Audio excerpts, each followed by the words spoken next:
I stood in the hallway outside Director Vanessa Corbett's office, holding my tablet with the inspection checklist pulled up on screen. The fluorescent lights hummed above me, that persistent electrical buzz that becomes white noise after years of working in corporate buildings. Behind the frosted glass door, I could hear her laughing with someone, probably Kenneth from procurement, her favorite yes-man who'd perfected the art of agreeing with her before she finished speaking. When she finally opened the door, her smile didn't reach her eyes. It never did when she looked at me. "Johanna, about tomorrow's site visit." She crossed her arms, leaning against the doorframe in that power pose she'd probably learned from some executive leadership seminar. "I'm pulling you off it." I blinked, my finger still hovering over the tablet screen. "The Riverside construction project? I've been overseeing compliance for 8 months." "Exactly." Vanessa's laugh was sharp, dismissive, the kind of sound that makes your shoulders tense involuntarily. "You're too by the book for this. We need someone who understands flexibility. Someone who gets that perfection is the enemy of progress." The words hung in the air between us like smoke from a fire you can't quite locate. Too by the book. As if following safety regulations and building codes was somehow a character flaw, a personal failing that needed correction. As if my job as Sunrise Technology's senior compliance officer was supposed to include looking the other way when convenient. "The inspection is scheduled for next week," I said quietly, keeping my voice neutral and professional despite the heat rising in my chest. "The site needs to meet specific criteria before county officials review it." "And it will." She waved her hand like she was swatting away a fly, casual and careless. "Dylan will handle the walkthrough tomorrow. He knows how to prioritize what matters. He understands the bigger picture." Dylan Cartwright. A junior engineer with 3 years of experience and a talent for telling Vanessa exactly what she wanted to hear, exactly when she wanted to hear it. I'd reviewed his reports before, surface-level assessments that glossed over structural concerns in favor of timeline adherence, documents that read more like marketing materials than technical evaluations. I looked at Vanessa's face, at the certainty there, the casual cruelty of someone who'd never faced real consequences for cutting corners. Something cold settled in my chest, dropping like a stone into still water. "Understood," I said. I walked away calmly, my footsteps measured and even against the polished floor. Behind me, I heard her door close, heard muffled laughter resume. I didn't look back. Looking back would have shown her something I wasn't ready to reveal yet. In my office, I sat down and opened my files. Everything I'd documented over the past 8 months was there, organized by date, cross-referenced by issue type, time-stamped down to the minute. Site reports with embedded photographs showing concrete mixture inconsistencies. Photo logs documenting the progression of foundation work, including several images where you could clearly see the inadequate rebar spacing. Email chains where I'd flagged concerns about the concrete mixture ratios that didn't match specifications. Warnings about inadequate rebar placement in the foundation's northwest corner, where ground stability tests had shown questionable soil composition. Questions about the modified load-bearing calculations that didn't align with the approved architectural plans submitted to the county. Vanessa had responded to exactly 3 of my 27 documented concerns. Each response contained variations of the same message: "We're monitoring the situation," or "The construction team has been advised," or "Your diligence is noted." Noted. Not acted upon. Not investigated. Not addressed. Just noted, filed away, dismissed. I pulled up the project timeline, the Gantt chart that had been revised 6 times as deadlines slipped and budgets tightened. The county inspection was scheduled for Friday, 4 days away. Dylan would do tomorrow's internal walkthrough and submit his report by Wednesday. Vanessa would review it Thursday morning, sign off with her elegant cursive signature, and declare the site ready for official evaluation. I saved everything to an encrypted drive, using the military-grade encryption software I'd installed after a previous employer tried to make documents disappear during a regulatory audit. Then I created a second backup on a personal device that had never touched the company network, that had never been logged into Sunrise Technology systems. When you've worked in compliance for 12 years, you learn that documentation is worthless if it can't survive the moment you need it most. You learn that evidence has a way of vanishing when powerful people decide it's inconvenient. That night, I barely slept. Not from anger, anger is hot and reactive, and I'd learned long ago that it makes people sloppy, makes them act without thinking through consequences. What I felt was colder. More focused. Cleaner. I kept seeing Vanessa's dismissive wave, hearing that laugh. Too by the book for this. I lay in bed watching shadows move across my ceiling, running through scenarios, calculating probabilities, thinking through what came next. The next morning, Dylan went to the Riverside site. I wasn't there, but I knew what he'd find because I'd been tracking every phase of construction like a detective building a case. The incomplete waterproofing on the lower levels, where moisture barriers had been installed but not properly sealed. The ventilation system that didn't meet current codes, lacking the required air exchanges per hour for a building of that size and purpose. The fire suppression equipment that was listed as installed in the contractor's progress reports but wouldn't actually be mounted until the following week, maybe the week after if the supply chain delays continued. I also knew what Dylan wouldn't mention in his report. What he'd conveniently overlook because pointing out problems would mean delays, and delays would make Vanessa unhappy, and making Vanessa unhappy meant missing out on the choice assignments, the visibility with executives, the path to promotion. Wednesday came with its usual rhythm of meetings and email responses. Dylan's report landed in the shared drive at 2:17 p.m. I read it twice, then a third time, taking notes. 12 pages of reassurances wrapped in technical language. Photographs carefully angled to avoid showing the unfinished sections, shot from perspectives that hid rather than revealed. Technical language that sounded authoritative but said almost nothing concrete, using phrases like substantial progress and acceptable variance and within operational parameters. His conclusion: site demonstrates substantial completion and readiness for county inspection. Substantial completion. The phrase professionals use when they mean not actually complete but close enough if nobody looks too carefully. The phrase that provides plausible deniability if something goes wrong later. Vanessa sent an email to the executive team by 4 p.m. Subject line: Riverside Project, green light for inspection. The message was brief, confident, celebrating the team's hard work and dedication to excellence. She CC'd me, probably as a courtesy.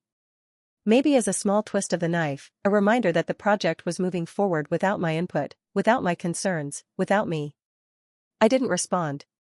Silence, I'd learned, could be its own kind of power. Thursday, I came in early. The office was quiet, just the cleaning crew finishing their rounds and a few other early arrivals scattered across the building, people who either loved their jobs or were drowning in deadlines. I went to my desk and reviewed everything one final time. Then I drafted an email, choosing each word with surgical precision. Not to Vanessa. Not to anyone at Sunrise Technologies. Not through channels that could be intercepted or redirected. To County Inspector Margaret Sheffield. Direct. Professional. Formal in tone but urgent in content. Attached were my original reports, organized chronologically so the pattern of escalating concerns was immediately visible. The photographic evidence, date-stamped and geotagged, showing exactly where and when I documented each issue. The email correspondence showing documented concerns that had been acknowledged but not addressed, a paper trail of responsibility shirked. I included Dylan's walkthrough report for comparison, highlighting the discrepancies between his assessment and observable conditions, between what he claimed to have seen and what my photographs proved existed. My message was 3 paragraphs. Factual. Emotionless. Stripped of editorializing or personal grievance. I noted that I was bringing these concerns forward in my capacity as a licensed compliance officer with a legal obligation to report safety violations, a duty that superseded company loyalty. I mentioned that I was available to accompany the inspection team if they needed clarification on any documented issues, that I could provide context and historical background. I stared at the screen for a long moment. Sending this email would detonate my career at Sunrise Technologies like a controlled demolition. Vanessa would know exactly who'd contacted the county within minutes of the inspection team arriving with my documentation. She'd use words like insubordination and breach of protocol and failure to support team objectives. She'd paint me as a disgruntled employee, someone with an axe to grind, someone who couldn't handle being taken off a project. But if I didn't send it, and that building failed inspection, or worse, passed inspection and failed later when people were actually using it, when families were living nearby and workers were inside and the consequences weren't theoretical anymore, I'd be complicit. I'd be the person who knew better and stayed silent. I'd be the person who chose career security over public safety. I clicked send at 6:47 a.m. Friday morning arrived with deceptive normalcy. Sunlight streamed through my office window. The coffee machine in the break room made its usual gurgling sounds. I came in at my usual time, made coffee in the break room while exchanging pleasantries with colleagues who had no idea what was about to unfold, responded to routine emails about other projects. Around 10 a.m., I saw Vanessa and Dylan heading toward the parking garage, presumably to meet the inspection team at Riverside. Vanessa was wearing her power suit, the navy one she saved for important meetings. Dylan carried a leather portfolio, probably containing his report and additional reassurances. I stayed at my desk. Worked through a backlog of permit reviews for other projects that still needed attention. Had lunch at my desk, a salad I'd brought from home that I barely tasted.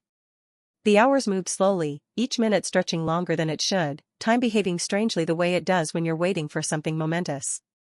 At 2:33 p.m., my office door flew open so hard it bounced off the wall with a sharp crack that made my desk lamp shake. Vanessa stood in the doorway, her face mottled red, her carefully styled hair coming loose from its pins in ways that would have horrified her if she'd seen herself in a mirror. Behind her, I could see heads turning throughout the open office space, people trying to look busy while clearly listening, pretending to focus on their screens while tracking every word. Why did the project fail inspection? She didn't ask. She shouted, her voice carrying across the floor. Why did Inspector Sheffield show up with a full team and tear apart everything? Why did she have copies of reports I'd never seen? I set down my pen carefully, precisely, in the exact center of my notepad. Looked at her directly, maintaining eye contact. The project failed inspection because it wasn't ready for inspection. You went around me. Her voice shook with fury barely contained. You contacted the county directly. You undermined months of work. You sabotaged this company. I documented safety violations and reported them to the appropriate authority. My voice stayed level, calm, a stark contrast to her volume. That's my job. Your job is to support this company. She stepped into my office, her hands clenched into fists at her sides. My job is to ensure compliance with building codes and safety regulations. I stood up slowly, deliberately, meeting her energy with stillness. Which I did. Repeatedly. For 8 months. I sent 27 separate communications flagging concerns. I provided photographic documentation. I requested meetings to discuss remediation strategies. I followed every internal protocol. Vanessa's mouth opened, closed.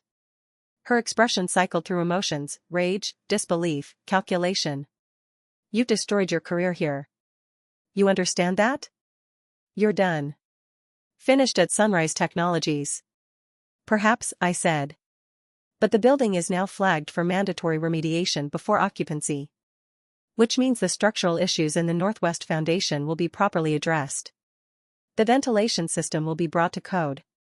The fire suppression equipment will be fully installed and tested. The waterproofing will be completed properly. People who work in that building won't be at risk. You self-righteous, she caught herself, maybe remembering the audience in the open office, maybe recognizing that witnesses were documenting this confrontation just as I'd documented the building violations. We'll discuss this with HR.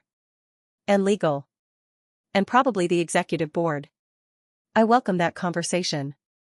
I picked up my tablet, pulled up a specific folder I'd prepared for exactly this moment. I have comprehensive documentation of every concern I raised, every email that went unanswered or was dismissed with vague reassurances, and every meeting where safety issues were deprioritized in favor of timeline adherence. I also have recordings of our conversation on Monday, where you removed me from the project specifically because I insisted on following regulations. That wasn't entirely true, I didn't have recordings. Recording without consent violated state law. But I had emails that might as well have been recordings, timestamped and preserved, creating a narrative as clear as any audio file. Vanessa's expression shifted from fury to something more calculating. More cautious. More aware that she was standing on unstable ground. Inspector Sheffield asked me to serve as a consulting witness for the county's review, I continued, letting that information settle. Given my documented history with this project and my professional credentials, I agreed. So yes, let's discuss this with HR and legal. I think they'll be very interested in understanding how we reached this point.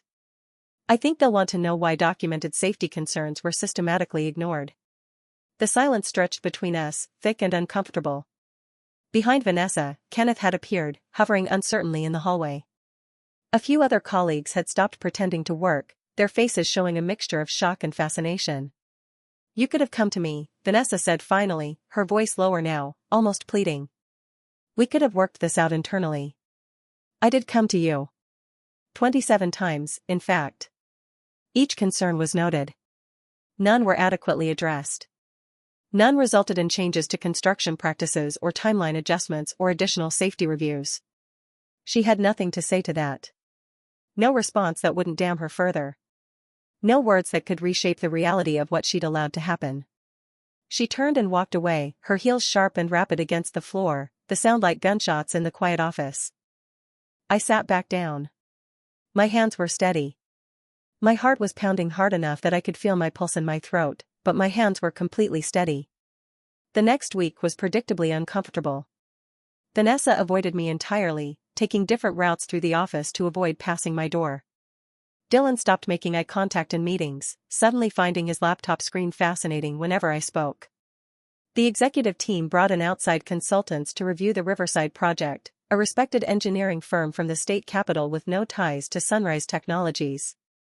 They spent 3 days at the site, generating reports that made the CFO's face go pale during presentations. The remediation costs would exceed $2 million, plus delay penalties that made the CFO's eye twitch during the emergency board meeting, plus potential fines from the county, plus reputational damage that was harder to quantify but potentially more expensive in the long term. HR did want to talk to me. So did legal. I showed them everything. The documentation organized into a comprehensive timeline. The ignored warnings highlighted and annotated. The pattern of prioritizing speed over safety illustrated with brutal clarity. They asked careful questions and took extensive notes, their expressions growing more serious as the meeting progressed. 2 weeks later, Vanessa was pursuing other opportunities. The official announcement praised her contributions and wished her well in her future endeavors. The unofficial reality was that the board had given her a choice between resignation with a severance package and termination for cause with nothing. She chose the former, signed a non-disclosure agreement, and was gone by end of business the next day. Her office was cleared out within hours, her nameplate removed, her parking space reassigned. Corporate memory is short and ruthless. Dylan was reassigned to a different department, somewhere he couldn't cause structural catastrophes. Internal audits, I heard. Reviewing paperwork. No site visits. No inspections. No opportunities to mistake wishful thinking for reality. He avoided me in hallways, ducking into offices or suddenly remembering urgent business elsewhere whenever he saw me approaching. The interesting part came 3 weeks after Vanessa's departure. I received an email from someone I didn't know, a woman named Stephanie working on a different project that Vanessa had overseen before Riverside. She wanted to talk. Off the record. We met at a coffee shop 2 blocks from the office. Stephanie was younger than me, maybe early 30s, with the exhausted look of someone carrying stress they couldn't share. "I heard what you did," she said, stirring her coffee without drinking it. "About Riverside. About going to the county inspector." I waited. "I have documentation too. About the Harbor Point project. Electrical systems that don't meet code. Vanessa approved the work anyway, said we'd fix it in post-inspection remediation." She looked up at me. "But there was no remediation. The building passed inspection, I don't know how, and now people are working there." I flagged it. Multiple times. She told me I was being overly cautious. My chest tightened. "Do you still have the documentation?" "Everything. Photos. Emails. Code citations. Then you know what you need to do." She nodded slowly, fear and determination warring on her face. "I wanted to ask you, was it worth it? Professionally, I mean. Was the cost worth it?" I thought about that question, about the complicated math of career sacrifice versus public safety. "I can't answer that for you. But I can tell you that I sleep fine at night. And that the people working in the Riverside building will be safe because someone spoke up." Stephanie left 20 minutes later with the contact information for Inspector Sheffield and a better understanding of how to document and report properly. I don't know if she ever made that call. But I'd given her the tools to make her own choice. I stayed in my office, doing the same work I'd always done. Following the regulations. Documenting the concerns. being, as Vanessa had so memorably put it, too by the book. About a month after everything exploded, I got a call from Inspector Sheffield. The county had completed its comprehensive review of the Riverside project. The remediation was proceeding properly under the supervision of the outside engineering firm. She thanked me for bringing forward the documentation when I did, for having the courage to prioritize public safety over corporate politics. I've seen situations where people stay silent, she said, her voice warm with genuine appreciation. Where they convince themselves it's not their responsibility or not their place to speak up. Where they rationalize looking the other way because raising concerns might cost them professionally. What you did took real courage. It took documentation, I replied. And a willingness to accept consequences. She laughed, a sound nothing like Vanessa's sharp dismissive bark. Those two. Both of those things absolutely. But mostly courage. After we hung up, I sat in my office for a while, looking out the window at the city below. Sunrise Technologies would survive this. Companies always survive these things. They'd implement new oversight protocols, hire additional compliance staff, maybe even mean it when they talked about prioritizing safety. They'd revise their internal processes and create new approval chains and add extra review stages. Or maybe they wouldn't. Maybe they'd wait until the spotlight moved elsewhere and the consultants submitted their final reports and the news cycle moved on to other corporate failures. Maybe they'd gradually slide back toward the same shortcuts, the same corner-cutting justified by deadlines and budgets and competitive pressures. But that was a problem for future Johanna to handle. Future Johanna who would still be here, still documenting, still following the regulations. For now, I had work to do. A new project was starting up across town, a mixed-use development with residential units above commercial space.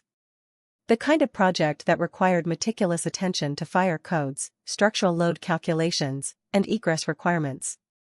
The kind of project where mistakes could mean families dying in their sleep if smoke detectors weren't properly installed or fire walls weren't correctly constructed. The kind of project where being too by the book wasn't a weakness. It was exactly the point. I opened my laptop and started a new file. Project name, Clearwater Commons. Date of initial review, today.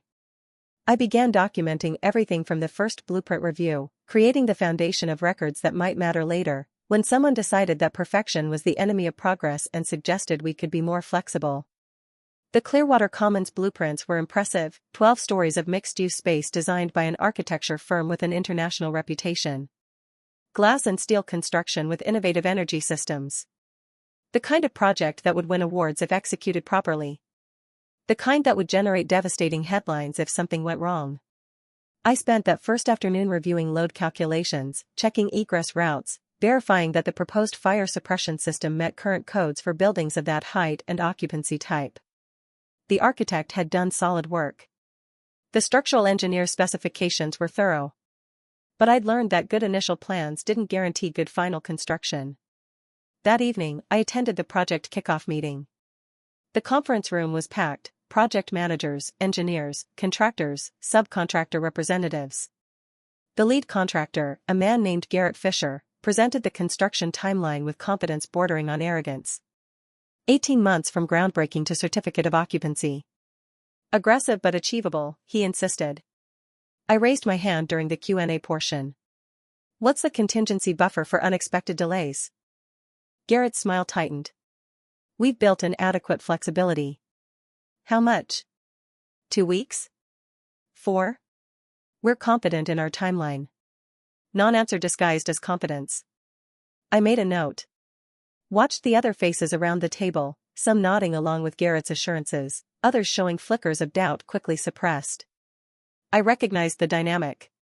The pressure to appear positive, to be a team player, to not be the person who raised uncomfortable questions. After the meeting, the new project director approached me. Catherine Wolfe, recently hired from a competitor. Mid-40s, sharp-eyed, with a reputation for delivering projects on schedule. You're Johanna Pearson, she said. Not a question. I am. I heard about Riverside.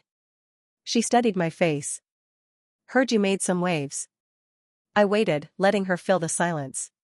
Good, Catherine said finally.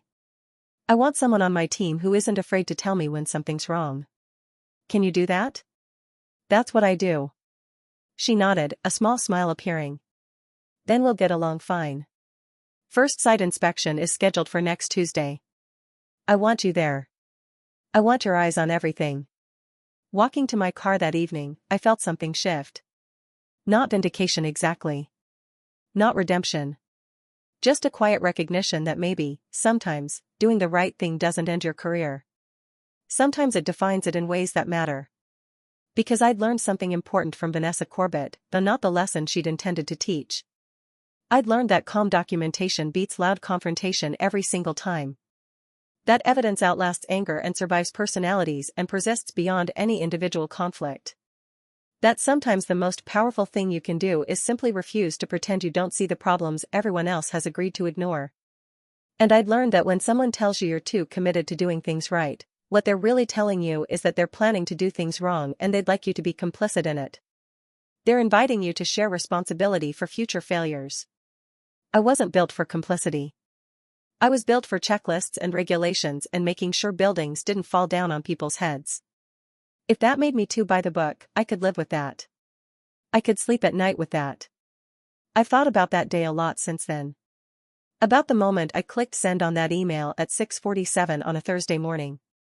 About standing in my office while Vanessa shouted at me, knowing that I'd just set fire to any possibility of advancing at Sunrise Technologies, knowing that I'd made myself radioactive in certain professional circles.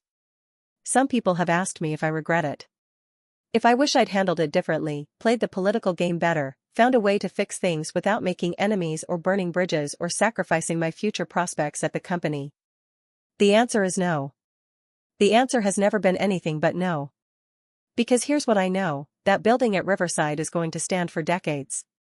Families will live near it, children playing in adjacent parks. People will work in it, spending 40 hours a week in those offices and conference rooms. Visitors will come and go, never giving a second thought to foundation integrity or ventilation adequacy. And none of them will ever know that it almost wasn't safe.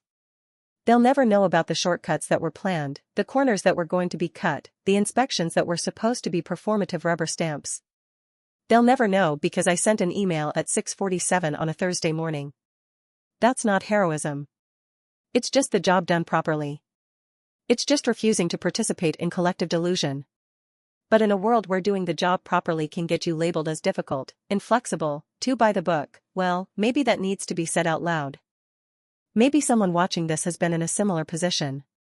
Maybe you've seen something that wasn't right and wondered whether speaking up was worth the cost. Maybe you've been told to be more flexible, more understanding of practical realities, more willing to prioritize progress over process. Maybe you've watched someone cut corners and wondered if you should say something or keep your head down. I can't tell you what to do. Every situation is different. Every person has different circumstances, different responsibilities, different risks they can and can't take. Some people have families depending on their income. Some people work in industries where whistleblowers get blacklisted. Some people face retaliation that goes beyond career damage. But I can tell you this, documentation is power. Evidence is armor. And the truth has a stubborn way of surfacing eventually, whether we help it along or try to bury it. If you've got a story about standing up for what's right in your workplace, or a time when you had to choose between career advancement and professional integrity, I'd love to hear about it in the comments below. This community is built on shared experiences, and your perspective matters. And if you found value in this story, consider subscribing. There are more stories where this came from, stories about workplace dynamics, professional integrity, and the complicated choices we face when doing the right thing comes with a price tag.